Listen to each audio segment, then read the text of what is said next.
الرجيم بسم الله الرحمن الرحيم الحمد لله رب العالمين والصلاة والسلام على سيدنا محمد بن المبعوث رحمة للعالمين وعلى آله وأصحابه أجمعين صلاة يرفع الله بها الهمة ويكشف بها الغمة ويعز بذكرها الدين. اللهم إنا نسألك الخير كله عاجله وآجله ما علمنا منه وما لم نعلم ونعوذ بك من الشر كله عاجله وآجله ما علمنا منه وما لم نعلم. ربنا آتنا في الدنيا حسنة وفي الآخرة حسنة وقنا عذاب النار. سبحان ربك رب العزة عما يصفون وسلام على المرسلين والحمد لله رب العالمين. يلا أنا نوغاس رجال رمضان هجرة النبي محمد صلى الله عليه وسلم إلى مكة يوم المدينة وجنيرة يتمنى الجيدي يا دوري بسبب الإجابة للمتقبل ميلادية بنات عيسى وجنيرة نوغاس الجيبو الجداي المنفصل بالقول الحبل أن الوجه وقد يجد الجهيكا فالهيري بيسور بسور المطار المميرا هذا آية وغدانيري لا يكلف الله نفسا إلا وسعها. أعوذ بالله من الشيطان الرجيم. بسم الله الرحمن الرحيم. لا يكلف الله نفسا إلا وسعها لها ما كسبت وعليها ما اكتسبت. ربنا لا تؤاخذنا إن نسينا أو أخطأنا. ربنا ولا تحمل علينا إصرا كما حملته على الذين من قبلنا. ربنا ولا تحملنا ما لا طاقة لنا به واعف عنا واغفر لنا وارحمنا أنت مولانا فانصرنا على القوم الكافرين. أعوذ بالله من الشيطان الرجيم. لا يكلف الله نفسا إلا وسعها لها ما كسبت وعليها ما اكتسبت. ربنا لا تؤاخذنا إن نسينا أو أخطأنا. ربنا ولا تحمل علينا إصرا كما حملته على الذين من قبلنا. ربنا ولا تحملنا ما لا طاقة لنا به واعف عنا واغفر لنا وارحمنا أنت مولانا فانصرنا على القوم الكافرين. يمراوي لا يكلف الله يمراوي دفتنتاكو نفسا ينجي إلا وسعها كوينا كتواوة بولي ماكي لها ما كسبت وعليها ما اكتسبت. ما كسبت كونوا كفنجي دي خير لها نودنك وما اكتسبت كفنجي دي نور ماكي نشرب عليها ندو ماكي. ربنا جميع لا تؤاخذنا تنجد من إن نسينا فمن جدتي أو أخطأنا قوم ربنا جميع ولا تحمل ضيفت علينا دعاء إصرا جدينا كما حملته بنما افتريهم على الذين دعين من قبلنا آتيبيا. ربنا جميع ولا تحملنا طائفتنا من ما لا طاقة لنا ولا دعاء به بمن واعف عنا فرا أمين واغفر لنا يعف من وارحمنا هن من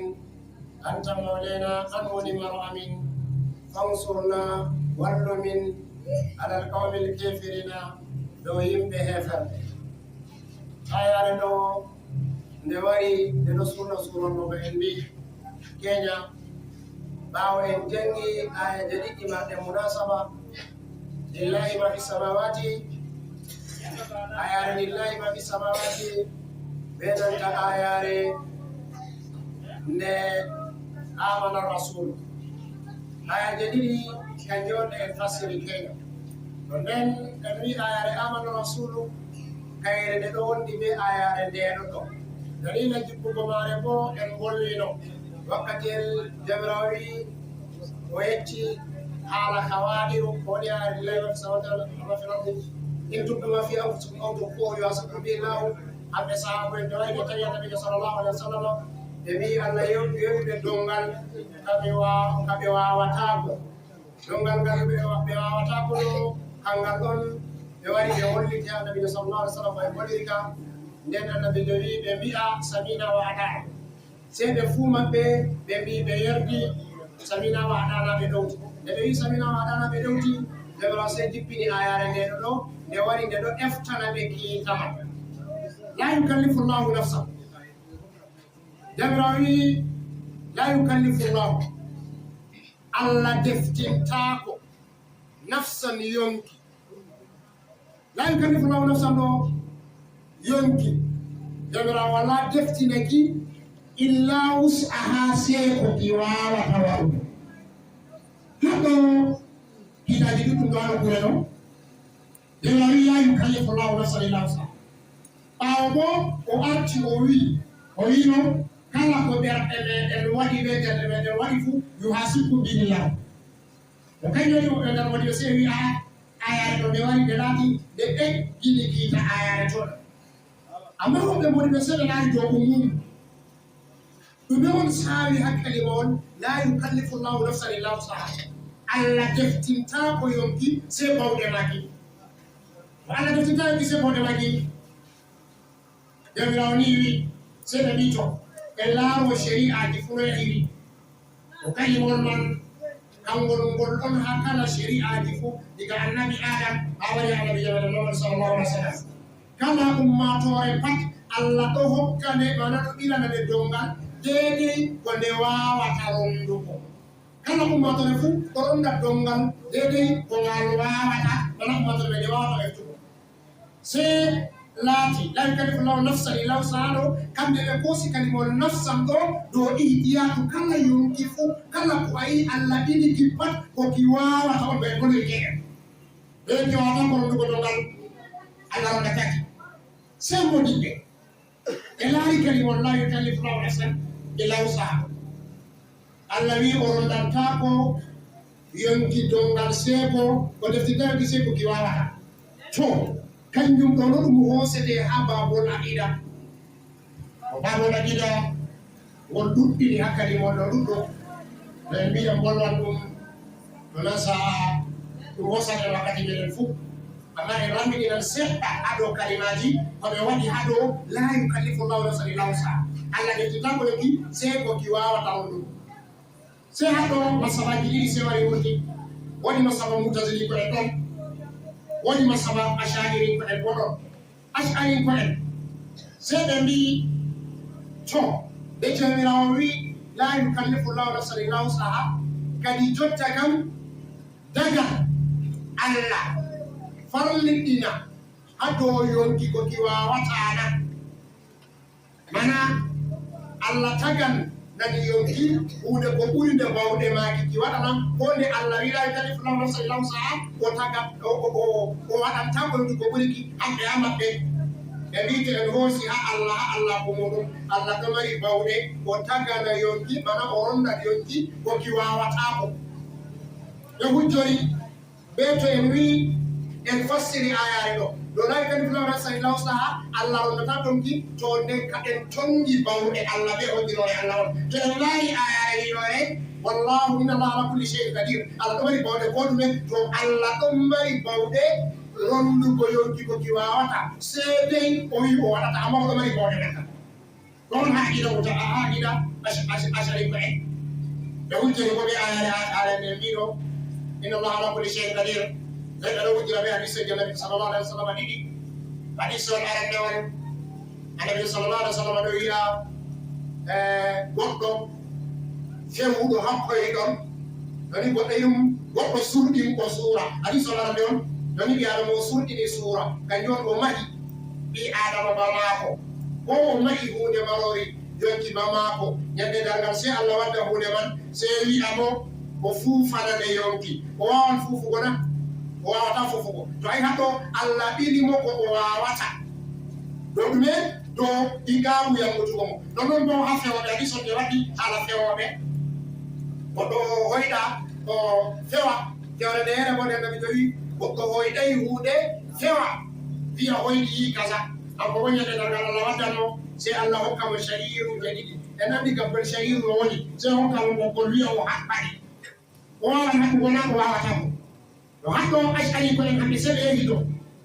dagi ha Allah o taga o waddilana yonki koki wala bawɗe ɓe hujja ayare ɗo ñolala kulli shay kadiri ala kulli shay kadiru ɓe hadiseji ɗiɗi ɗo mutasirin koye seɗe yi ɓe mbi aa nde Allah wi la yukallifu llahu nafsan illa wusaha Allah tagantako yonki ko Allah wadirata yonki ko ɓuri ki bawɗe mana Allah kallifata ko yonki ko ɓuri ki bawɗe kanjum ɗum riwi ɗum ha Allah asari men ɓe wi ɗum jaisu ha Allah hande mutasirin koye bo ɓe wi ɗum riwi ɗum ha Allah dalila ɗume jamirawo ɓe ujiri ɓe aaje ɗiɗi ngam hamɓe ha maɓɓe salahu ɗo huwa mana hunde ɗon ɓe woɗanan Allah kaza bo woɗanta Allah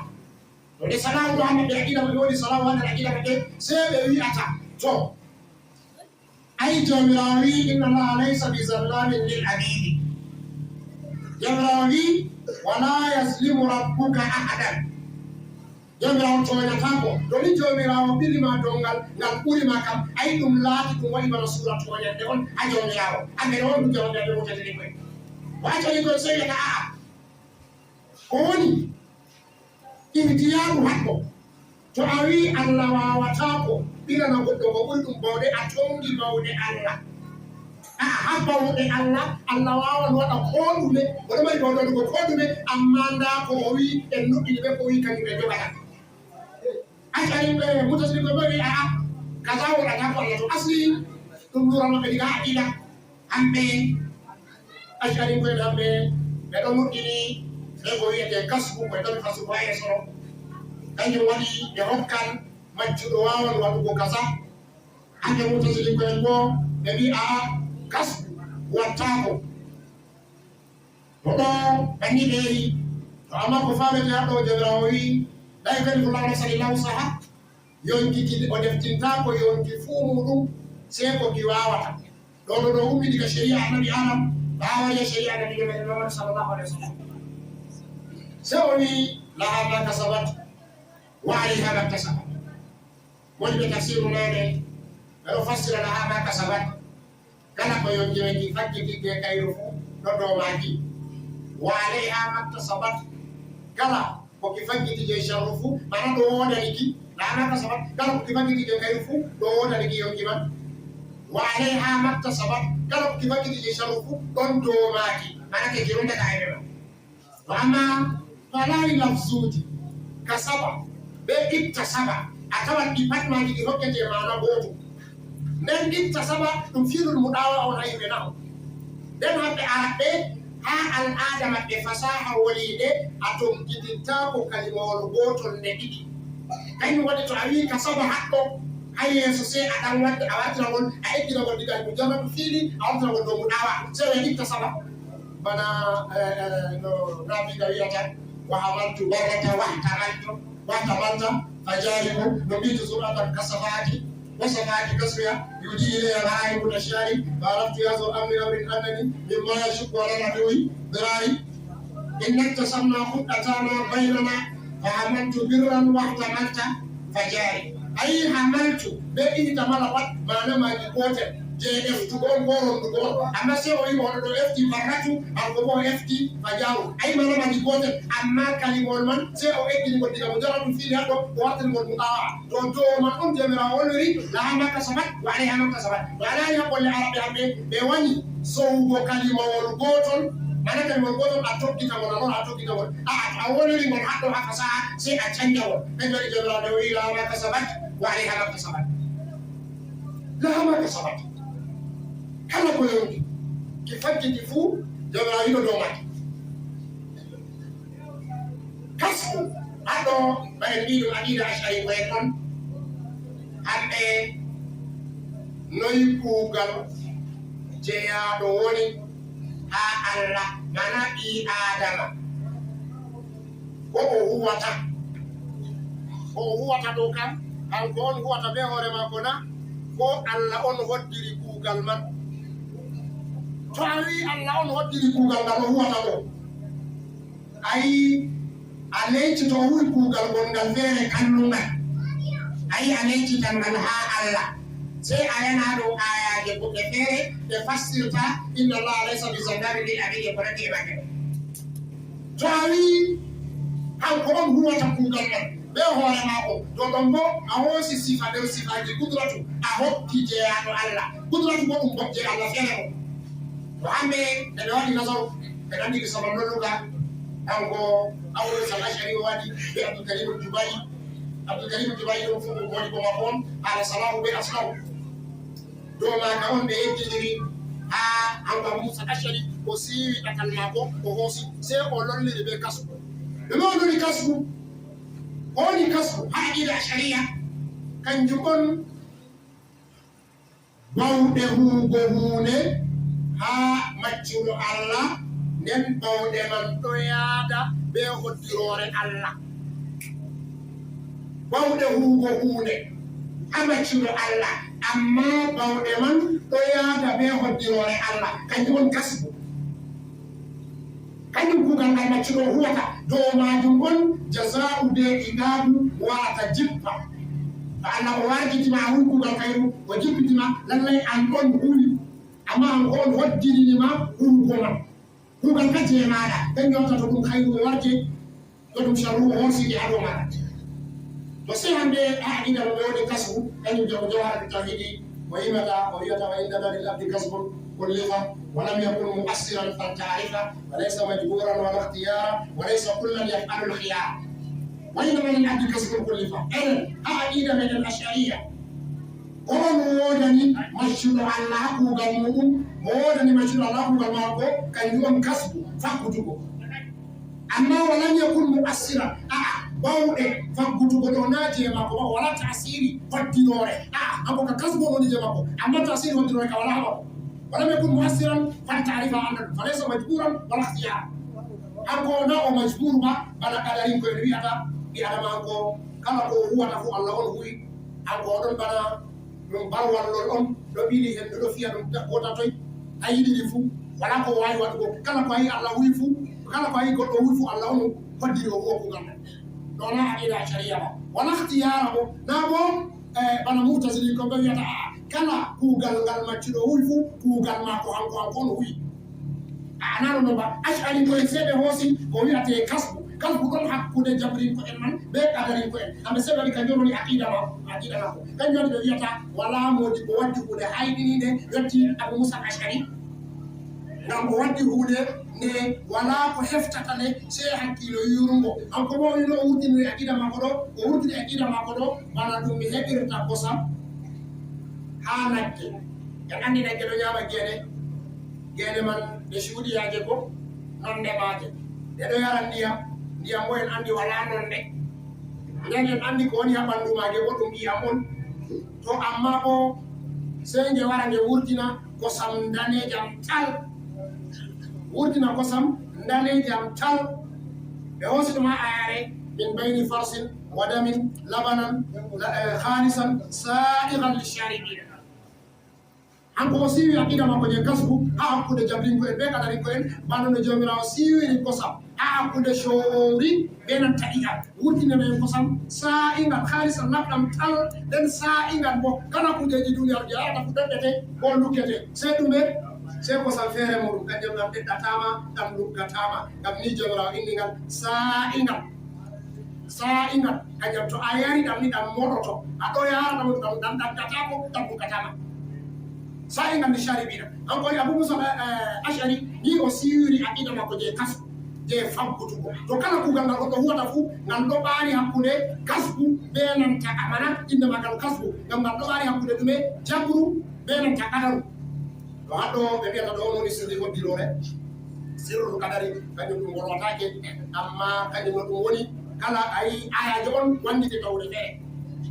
hamɓe mutazili ko ɓe rewdira ɓe ayara toyi wallahu kala ka kuwa battama ɗum Allah on tagi on ɓe ko ɗum huwata to tawi Allah on tagi on ɓe ko huwata to a yeɗɗi Allah Allah yeggitimaɗa kañum wona fasidirta ka Allah on taginima geddol mana o taginama geddal o waɗama a yedda ɗo loro yenggitena hañum ɗum leeɓi ha sati jomira ɗum leeɓay ha mako kañum Abu Musa Ash'ari so wiyata a kasbu ko a huy ka ɗon huy ɗumen a famirta kasbu kanjum on miilugo ɓerde maɗa ha hunde ayi a yewtan ɓe yonki maɗa kasaka mi huwana ko ta mi huwa a waɗan ka yewtugo to huugo ɗo sei to a yiɗi sei to a miilani ɗum nden terɗe maɗa ɗuma waɗa lallay terɗe maɗa Allah mari de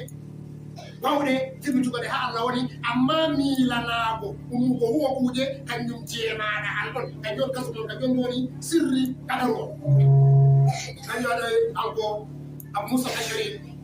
o wonirta ɓe kasbu sai ɗum naati aqida makko ha to goɗɗo woni hunde nuɗindema sei ɓe wi a gabbu min kasbil asha'irati hunde ɗon nde nuɗi bana no kasbu je asha'ira to waɗi to ɗo dahamaka sabat waɗi hamakta sabat yonki koki fajjiti dow maki woni mana kala kuugal gongal ngal a huwi fu kuugal may ngal ɗo ha dow maɗa mana a heɓan baraji maɗa to an huyni Allah bo warjitite walay ha makka sabat non bo kala kuugal ngal a huwi pat ɗon ma ha dow magal ngal woni ɓe mbiyan wasra fasra mut hadisina moni ɓe tafsiru ragare kamɓe ɓe ɗo hosidirɗi ɗaɗi pat kasbu arande ɓe ɗiɗaɓo fu manaɓal gotel ko a huwi ɗum hayru ɗum sharru fu ha an mari ko a huwi ɗum kayru ɗum sharru fu ha dow maɗa woni kasaba arande ɓe itta sababat manaɓaji gotel tawla wi lama kasabat waaleyha ma kasabat la yukallifu llahu nafsan illa wusaha lama kasabat waaleyha ma kasabat o nden awi rabbana la tuakhizna in nasina aw akhta'na rabbana jawmi min la tuakhizna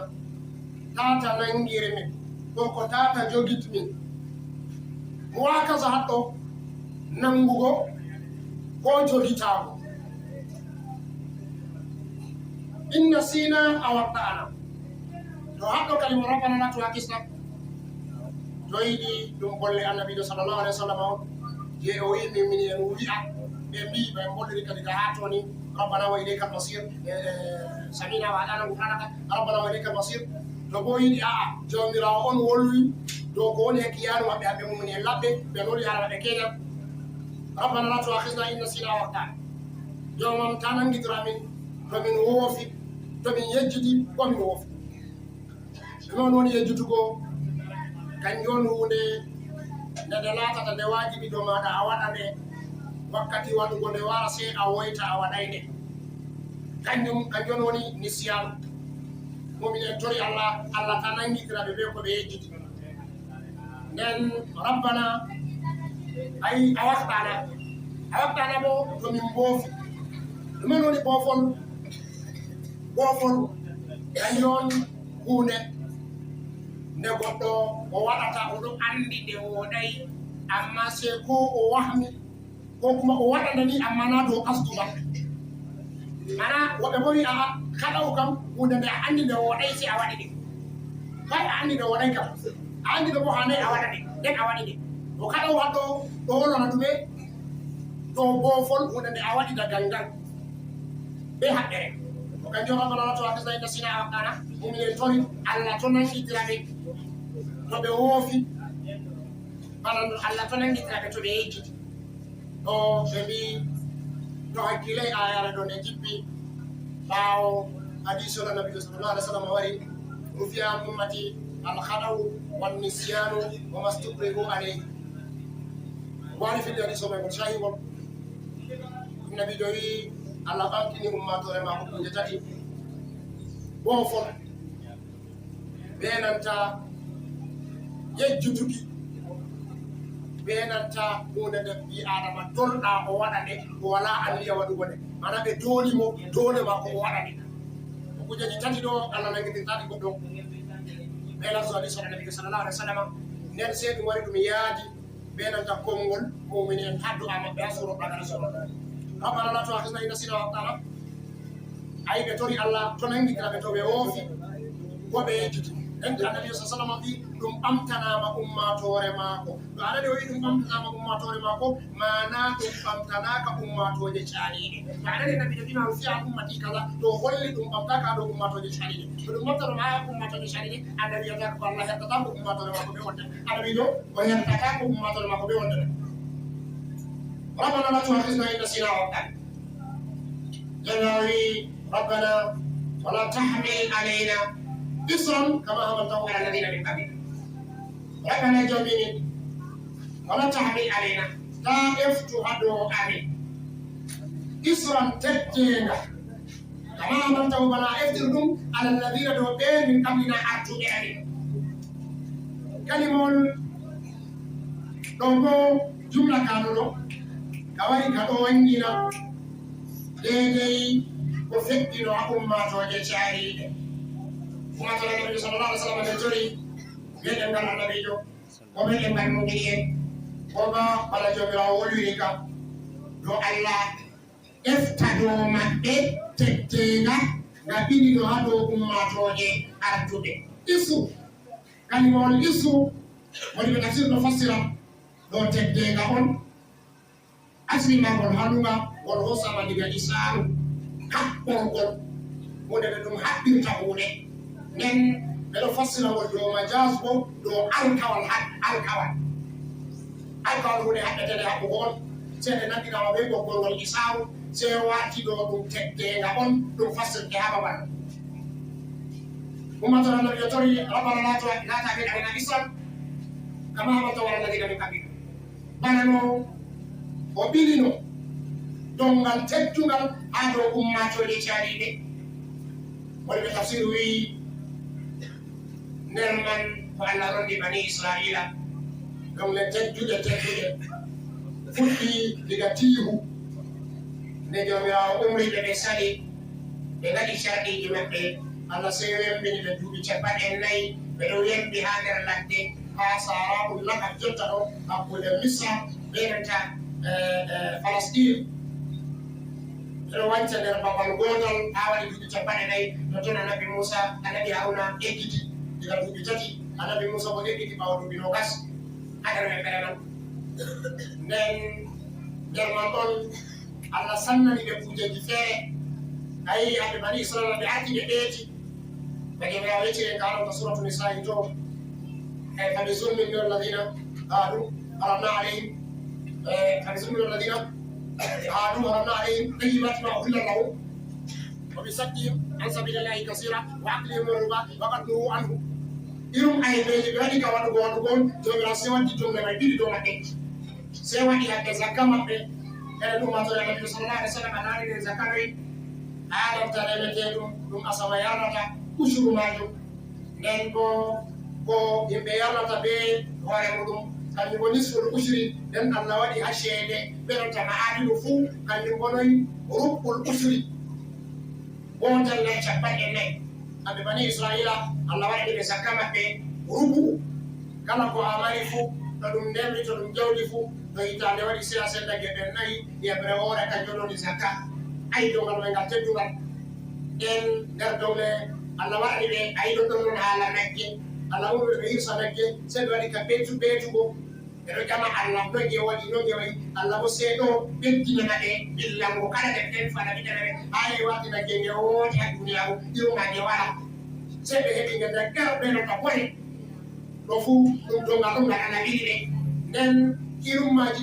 ɗuɗɗum haɓe bani Israila ay ɗo ɗogom ay ko badalo aycela suratul Arafi to haramna alayhim tayyibati uhillallahu kujaji ɗon Allah dannanino ɓe ɗi dagiɗi amma nde ɓe ɓeeti dagade maɓɓe saali sey Allah harminani ɓe nder man ha ɗellere Allah harminani ɓe ɓe hirsan nagge amma ɓe fotayi aminan mbaɗi ɗagari haramna alayhim shuhumahuma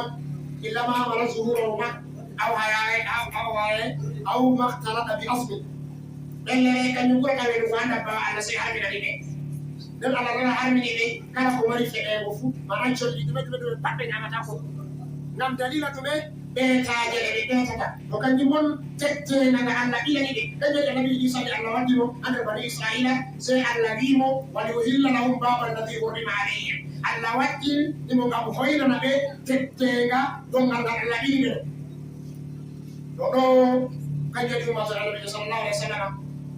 ɓe tori ɓe ɗemgal annabi sallallahu alaihi wa sallam ربنا ولا تحمل علينا إصرا كما حملته على الذين من قبلنا Allah to ɓilana ɓe teddeenga irum je ɓilani ummatoje caaliɗe jomirago sey jaaɓi baraɗi sonno ngol wariri annabi sallallahu alaihi wa sallam yaara ɗo nde wari nde juppi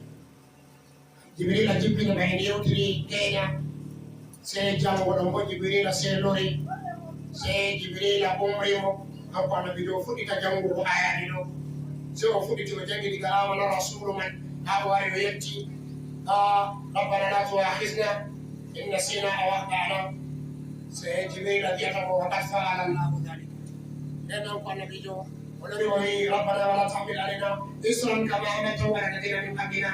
annabi sallallahu alaihi wasallam jibrila seydimo waqad faala dhalika kala du'a ka o waɗi fuu annabijo jibrila seydi annabijo allah man waɗi mana du'a man ka jabam ربنا لا تحمل علينا اسما كما حملته على الذين من قبلنا ربنا ولا تحملنا ما لا طاقة لنا به Allah am tarondu amin dongal ngal min wala bawde do magal kaɗo si a tawa aqida ash'arin ko en ko kalaɓante ayi hamɓe ɓe wi lallay jagi Allah deftina maccuɗo muɗum hunde nde wala bawɗe to sey laara to aka yiya mumen tori haɗo rabbana wala tuhammilna ma la ɗaqata lana Allah a torondu amin dongal ngal mi wala bawɗe ase ɗum jaisu ha jomirawo to ɗum dagayno ha jomirawo da mumini en toratakon Allah taɓinaɓe dongal ɗo ɗo kanjum waɗi Allah holliri kabanni rabbana wala tuhammilna ma la ɗaqata lana bi Allah tabilu hado amin dongal ngal mi wala bawde ko kanjum de ummata nabi sallallahu alaihi wasallam sai Allah wali de ummatan wasalan wa kadhalika ja'alnakum ummatan wasalan litakunu shuhada 'ala an-nasi wa yakuna rasulu 'alaykum shahida en Allah sai wadi dina nabi sallallahu alaihi wasallam ka hoyga mana jomira hoyga kalati dina ka buri hoygo ander dina di fu ay jalla wi ma ja'ala alaykum min ad-din bayana wa ma ja'ala alaykum fi ad-din min haraj Allah waɗanay on gacce mana tonle goɗɗe feere tedduɗum ko kuujeji goɗɗe feere cakɗiɗi adina nden ɗoɗon hadis o annabi sallallahu alaihi wasallam wiyata addina yusru haɗɗo sey woni ɓe makasidu sharia nabi kala ko a yi wari saɗani ummatoje pat to a laari hunde nde wari nde satani ummatore annabi sallallahu alaihi wasallam nde wari nde ɗoɗa hunde ma ɓe torra to na ɗum asliɗiɗa ma asli dina nabi sallallahu alaihi wasallam koyede to yi on simti wala non hasan non samaniki hunde woni saani on de ɓuri on sembe to na kayre woni asli dina ba asli dina islam kam koyede kam dalila ko annabi sallallahu alaihi wasallam wi addinu yusru dina ma ko ka koyka wodi hujjoɓe ɗon wiya lallay caɗɗum ɗo ha dina bana islam wakkati jomra farɗiɗini ɗo sahabana nabi sallallahu alaihi wasallam kala goɗɗo goto fu habda be yimɓe sappo nden yimɓe temere habda be yimɓe duɓɓure man ɗum wari suratul anfal to ɓe mbi kanjum ɗo ayare man ay ayare tokkide wari ittitita man ala nakhaffafa Allahu ankum wa alima anna fikum dafa in yakun minkum 20 sabiruna yaghlibu in yakun minkum 100 sabiratun yaghlibu 200 wa in takun alfun min alladhina amanu wa in takun alfun yaghlibu 2000 min alladhina kafaru dhalika bi annahum qawmun la yafqahun yalla seji pinya ayare do wi kanjum ɗo ɗum muktabal haali woni ɓe kasadi sharia sai wi muktabal haali on aran islam julɓe ɓe seɗɗa nden bo heferɓe ɗuɗɓe nden jomira wari on fallidini jiyaaɗi dow maɓɓe nden gooto fu doole mum habda be yimɓe sappo amma wallide ha Allah woni amma diga ɓaawde julɓe ɗuuɗi jomira sey o yiɗani ɓe kiita man gooto fu habda be yimɓe ɗiɗo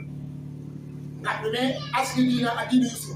to hakko woni ɓe on kaso sharia ɓe mbi kala ko a yi saaki walla sakli yimɓe ɗo waɗira ɗum be bone be inde diina pat na asli diina pat asli diina islama koyene kalina bo ayaje ɗo rabbana wala tuhammilna ala taqata lana bihi jamam ta ɓinuɗo amin dongal ngal min waɗa pawde rondugo ngal wa'fu anna yaafa min wahfir lana farana min warhamna innu min to yimɓe ɓaraga se ɓe mbi ɗum ɗoni hikima jamira waddi rabbanaji tati nden gufranu ɗum du'a on amma wala rabbana magfiratu ɗum du'a on wala rabbana rahmatu ɗum du'a on wala rabbana sen woni ɓe ɓaraga se ɓe wi e lallay nane ma fasaha woni nde jamirawo tokkitita ko hunde ɓurande o nde tati sey to ɗum kalta to ɗum kalta ɗum ɓurande tati amma nde na ɗum kalta salata tati kanjum waɗi soɓe tokkitin rabbana لا تؤاخذنا إن نسينا ولا أخطأنا ربنا ولا تحمل علينا إصرا كما حملته على الذين من قبلنا ربنا ولا تحملنا سي وني إدراج دعاء جتاتيدو دوا نسال ربنا ديدو أي ربنا ولا تحمل علينا إصرا كما حملته على الذين من قبلنا ربنا ولا تحملنا ولا نحن النبي واعف عنا دوما ربنا أما دوما دوما إدراج دو ربنا أتو واغفر لنا يا فمن دوما دوما دو إدراج أرنيدو mana ɗum nassinde ɗo rabbana caaliɗo warhamna farana min ɗum nassinde ɗo rabbana caaliɗo wafirana warhamna wafu anna wafirana warhamna ɗi tati fu ɗum du'aji on ɗume on mana wafu anna allah yaafa en mana ɓe mana allah to nangitira en ɓe aybeji ɗi en waɗata to ni allah wi nangitiran en ɓe aybeji ɗi en waɗata en kisatako kanjum waɗi aybeji en waɗi fu allah to nangitira en ɓe majum kanjum woni e ifa'u makfiratu bo allah to yangitira en ɓe aybeji ɗi en waɗi adude allah to yangitira en alayra jemra nanmata waɗi aybe o wawan o jibbina ɗiɗi fu ɗo maɗa o nangirama hande dam maɗa ɗum duniyaru ɓe aybe je a waɗi ɗo nden ɗo lora o yangitama ɓe nanta aybe man halaya tawi wafu anna a tori allah to nangire ɓe aybe ɗo tawi wafirlana ay ko allah nangitirema ɓe aybe ka inde mum aybe ɗum winda ɗum ha deftere maako deftere kuuɗe maɗa amma to a wi wafirlana allah wawan yaafama se moytanama aybe man hatɗo ɓe mbiyata raqibu ɓe atidu malaika ɗiɗi windoɓe ɗo ɓeɗo jooɗi raqibu on ko ɗo windata kuuɗe boɗɗe atibu ko kanjum windata kuuɗe kalluɗe to raqibu kañum woni lamɗo so atidu to goɗɗo waɗi kuugal gongal attaqué nder wakkati noon raqibu se windata mo sappo nden waɗa ka sowango mo to bo o siri o waɗa ayɓe o winday waɗay ayɓe man raqibu se windata mo gongal ɓen golli keña ɗum to atidu to goɗɗo waɗi ayɓe raqibu se haɗa mo windugo yo mum nde bo o tuubat se to waɗi saha ha saha ɗiɗi feere ha waɗa saha jeeɗiɗi to goɗɗo man tuubay ndenda aɗi raqibu acca atidu winda to kanjum waɗi yaafu e allah ɓuri ɗuɗugo ɗininta nangugo maako maccuɗo maako allah waɗi nder yaafaɓe wala hamna hinnoɓe innaye booɓi ɗiɗi fuu maaji kala ko woɗata ɓi adama duniyaru woɗanamo ha lahira ɓamtamo daraja ha lahira ɗum pat majum nder hinnaye allah ɗum woni to kanjum waɗi nde o waddi haala ifa'u o waddi haala mahfiratu se o waddi rahmatu wara mooma ɗiɗi fuu to allah moytanima nangitirama ɓe aybe ma o yaafima aybe ma to o wadda moƴƴe ma ko mo o hokkama kanjum woni ɗume aljanna hinneɗamo anta molena an woni maro amin ayi muminen haɗɗo ɓe mbi ɓe hoyicani maɓɓe pat ɓe hokkiti allah kanjum waɗi doole do aman ka jaaba ngam ɓe wi anta molena maro amin ɗo mana allah on mayi en ɓa en wolliri keeña to maro bo an adamu ɗum o enɗan mo o mayi to kanjum waɗi ɓe mbi anta molena ayi kalimol men ngol wari ha nabijo sallllahu alih wa sallam ñande uhudu nde abou soufiane o yimɓa ɓe gaɗi nasarakuɗo julɓe seɗɗa se o wiyata lana uzza wala uzza lakum anabiyo se wiyata seydna omar jaaba mo wiya allahu maulana wala maula lakum ay abou soufiane wi hande ɓeɗo wari lawru uzza julɓe wala uzza anabiyo wi seydna omar jaaba mo wiya mo allah on woni maro amin on bo on wala maro to kanjum waɗi muminen sedi anta mawlena فانصرنا على القوم الكافرين فانصرنا ولو أمين على القوم الكافرين لو يمي هفر كنيوم هاتو موني بسيريتا جالاgal doto mu'mini en fannu be do jogi sharɗiji imanu diga zamanu annabi sallallahu alaihi wasallam ha nyande gargal ha on laari mu'mini en be jalama pat do hande on ngakkini ha imanu mabbe to ni imanuji mabbe do shikidi to Allah bo arti walli be diga hado akaaro do den bo habe ko tammi tawgo an suratul nisa to hade mo jeta walan yaj'al Allah lil kafirina al mu'minina sabila demira o warantako e ferbe hujja o lawol ado mu'mini وهذا سورة من مرتب بني على جامع القول يا مغفور آمين سورة من مرتب بني النبي صلى الله عليه وسلم صحيح البخاري في الحديث وجمع أبو مسعود وقتل عمرو الأنصاري البدري قال رسول الله صلى الله عليه وسلم من قرأ الآيتين في آخر البقرة في ليلة كفتاه bari ko jangi aya jadi do kanjono ni amana rasul ala rasulul baqara o jangi de didi jemma to aya jadi do ne heimo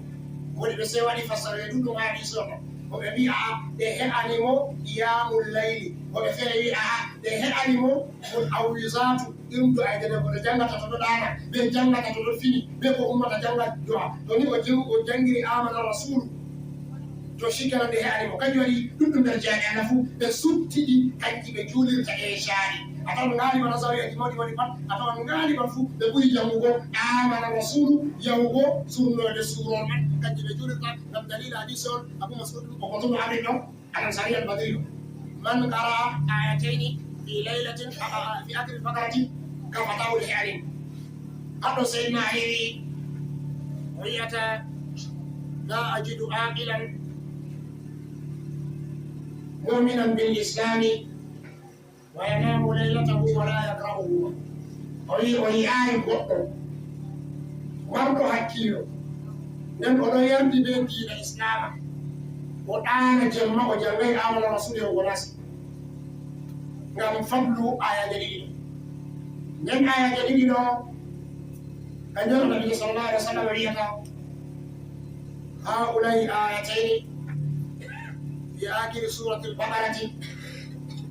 من آخر سورة البقرة أوتيت هؤلاء الآيتين من آخر سورة البقرة من كنز تحت العرش ولم يؤتهما أحد قبلي وهي آية جديدة وهم كما أرى سورة البقرة له سامع بدي جالس العرش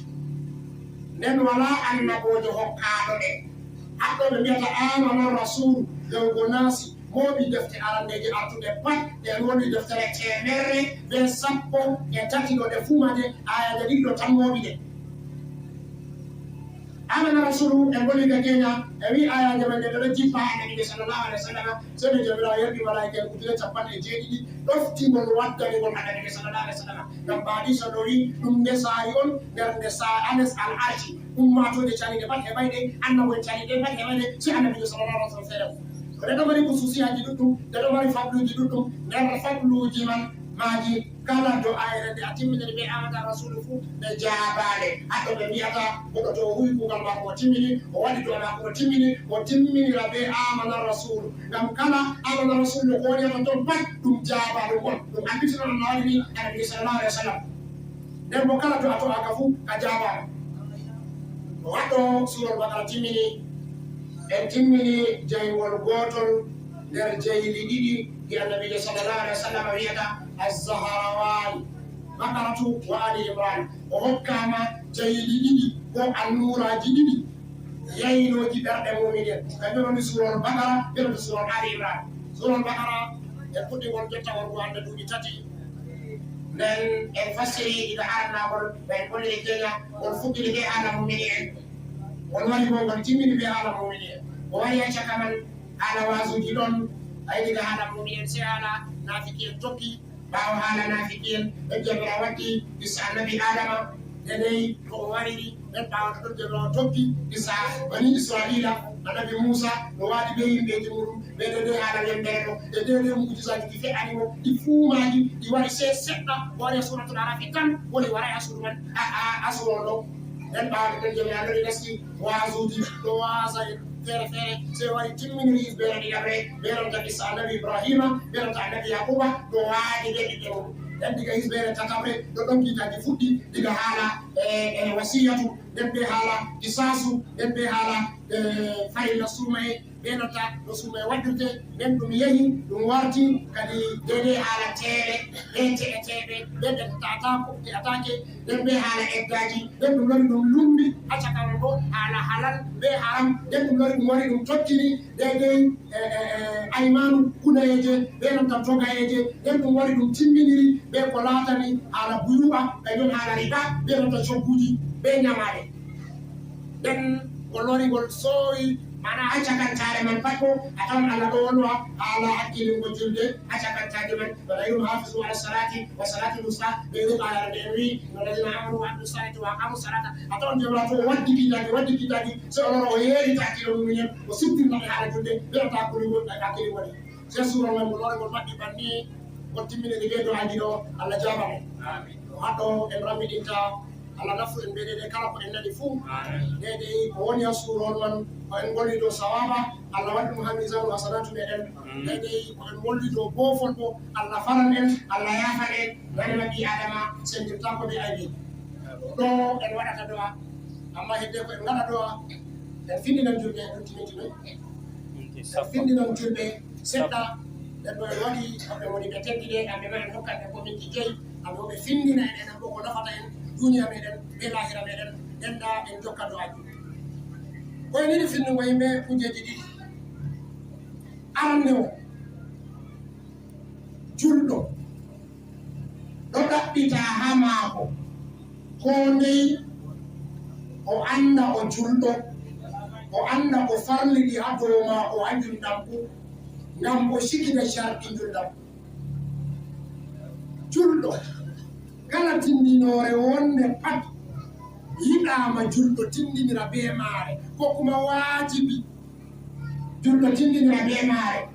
to julɗo tindiniraki tindinore julɓe o fotayi o ƴona hoore maako o goto nder ummatore julɓe nden julɗo na julndam ko rammiɗini hananta ibada be dina tan ba dina islama ka wala ko ka lutti ɓe wi ɗon nder hususiya dina islama wala ko ka lutti ha ngendam ɓi adama je laati ibadatu be nanta muamalatu fu ko laati ibada en ɗo andiri kan jontabitama julɗo amma muamalatu yimɓe ɗo rammiɗina hamaji yimɓe ɗo rammiɗina hamaji andi wonata ko nayi useni fu wala ɗo ɗum andire sey to jangirde hakkilinama to jangirde hakkilinaka jundam kubema alimu ɗo majja en ɗon ndara be gite ɗen kala mawɗo mo dilli fuu irum mako wala kala mawɗo dilluɗo fuu irum mako wala kala mawɗo dilluɗo fuu irum mako wala hamɓe mawɓe ɗo bo nanema hamɓe ɓe roni diina man hamɓe bo ha artuɓe ɓe wari ɓe ɓili dongal man dow ko'e maɓɓe hamɓe bo nde ɓe wari dillugo ɓe ɓili enen bo dongle man to ha en tindinoraki be nanta sharɗiji diina islama en huyi kuuɗe maɓɓe na en huway kuuɗe maɓɓe amanaji ɗi ɓe rondi en man en cikiɗina en cikayɗi haɗɗo komi sappata yimɓe hakkilina diina hakkilingo diina bo hakkilina ibada nden fintana aada ko fintana muamalat ɗum woni muamalat kanjum on halal be haram dagi ɗum ɓe gañaɗum halal haram dagi ɗum gañaɗum kanji ɗo muamalat yimɓe fintina ɓe yimɓe ɗuɗɗum ɗo sigi kanji ɗo na bana diina ba mana kanji ɗi yaasi nder diina on ɗum mukammilat kanji ɗo ɗum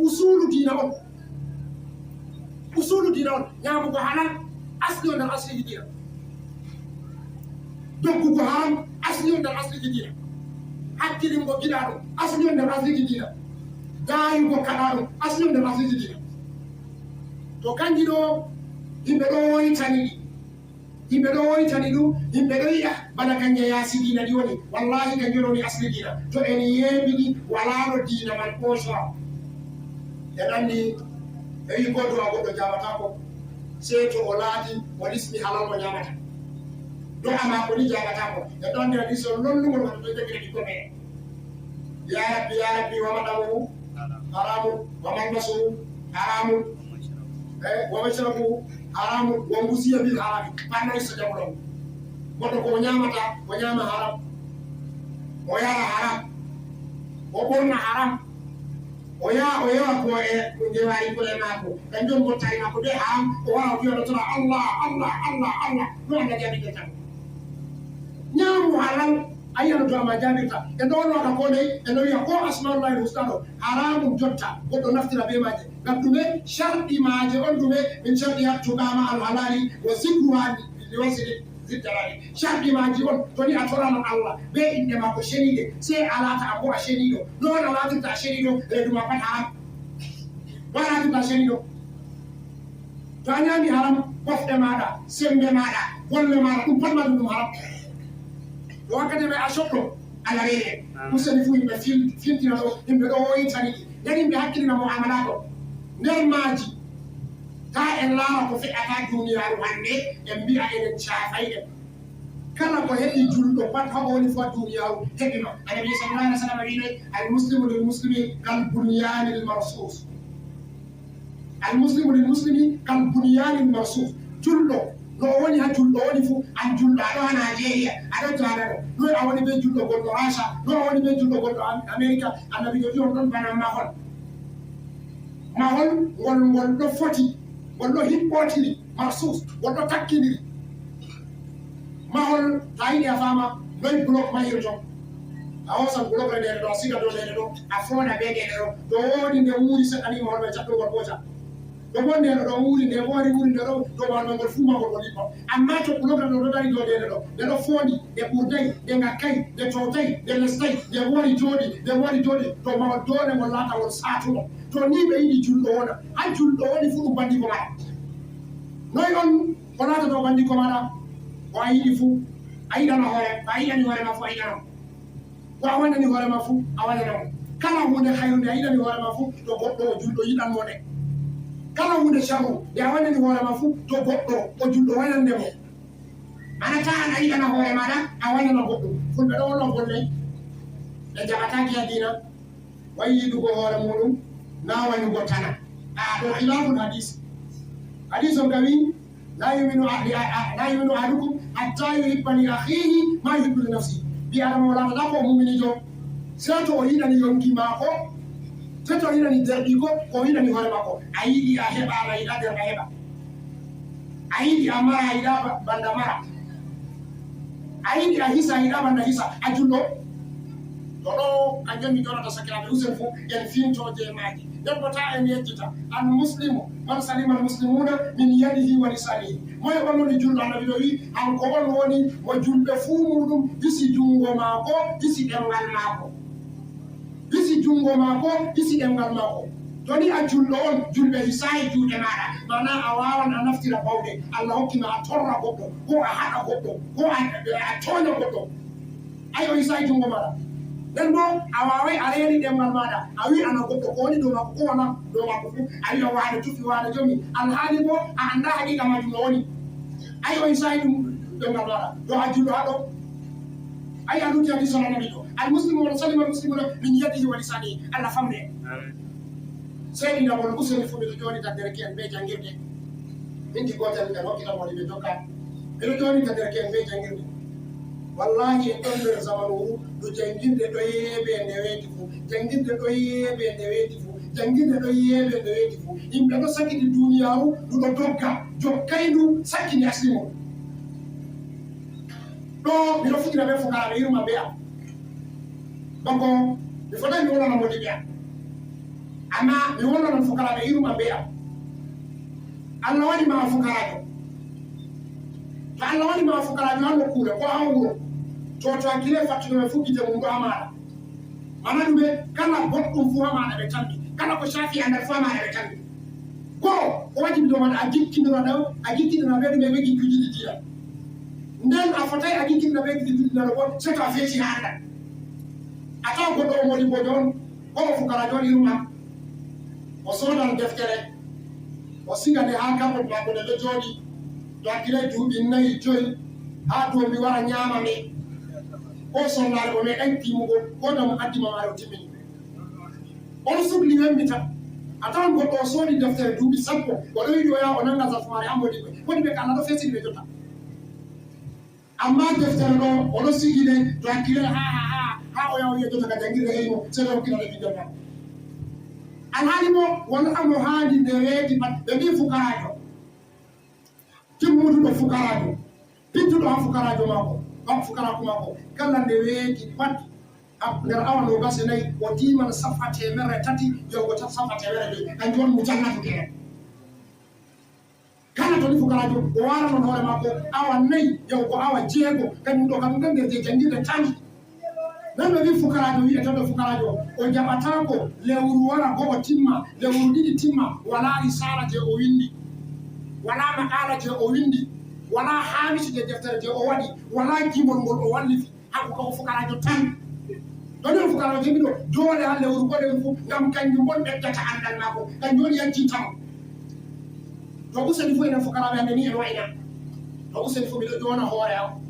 ɓe iruma ɓe ko nandi am fuu wallahi en fiɗi to Allah miɗo yecce en kondoy dammugal andal ɓay maɓɓata ko se to an a maɓɓinigal hoore maɗa miɗo wiya en ba yiyata imam maliki ɓe huwi ha zamanu maɓɓe lallay ɓe arti wallahi a wawan a wadda dedei to hakkille ko imam maliki waɗa ha zamanu makko wayni wa in kuntum akira zamani laati bima la tastadiqul awairu ko ta mi woni halagare zamanu du a wawan a wadda ko yimɓe artuɓe man ɓe waɗay dammugal Allah maɓɓay kanjum en noyi ka konde Allah mako tan heɓataki kala ko lutti Allah mako kala hunde nde ɓi adama meeɗi ko wadduniyam fuu nde tagande maɗa a wawan a torande Allah to a tokkilawol mare ko Allah hokkay to a yiɗi andal hande si amara andal a ɓuura imam mari o ɓurdete ɓe hanko o tabiyiɗo amma wari o matonragareke amma wallahi to a cenjangugo a cembiditugo nden bo aɗa tokki sardiji islama aɗa hakkilini imanu maɗa wallahi si amara andal to hakkile ngal imam mari barayatanomo amma en ɗo mari himma manna